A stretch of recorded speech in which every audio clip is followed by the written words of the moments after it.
পশ্চিমবঙ্গ রাজ্য পেনশনার সমিতির উদ্যোগে বিশ্ব স্বাস্থ্য দিবস উদযাপিত হলো রায়গঞ্জ শহরে, যাকে কেন্দ্র করে একটি স্বাস্থ্য সচেতনতা শিবির অনুষ্ঠিত হলো রবীন্দ্রপল্লীতে অবস্থিত অরবিন্দ ভবনে। এই কর্মসূচির বিষয়বস্তু হলো ডায়াবেটিস এবং বয়স্কদের সচেতনতা।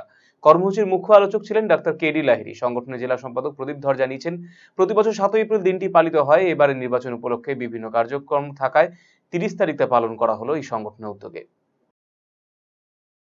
আজকে আমরা মূলত ওয়ার্ল্ড হেলথ অর্গানাইজেশনের সিদ্ধান্ত আন্তর্জাতিক স্বীকৃতিক্রমে 7ই এপ্রিল প্রতি বছরই বিশ্ব স্বাস্থ্য দিবস উদযাপিত হয়। আমরাও করে থাকি, বিগত বছরেও করেছি। এবছর যেহেতু নির্বাচন ইত্যাদিকে কেন্দ্র করে সবাই ব্যস্ত ছিল এবং দাবদাহ প্রচণ্ড, ফলত আজকে আমরা 30 এপ্রিল ওই কর্মসূচিটা প্রতিপালন করছি এবং মুখ্য আলোচক doctor K D Lahiri MBBS MD, তিনি রায়গঞ্জ কলেজের অ্যাসিস্ট্যান্ট প্রফেসরও বটে।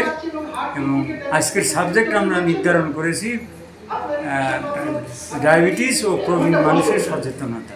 এই প্রসঙ্গে আমরা সিদ্ধান্ত নিয়েছি যে মানুষকে, বয়স্ক মানুষদের সংগঠন যতটা পারি আমরা তাদেরকে সচেতন করার, এটা একটা অ্যাওয়ারনেস ক্যাম্পই আমাদের সংগঠনের পক্ষ থেকে বলা যেতে পারে।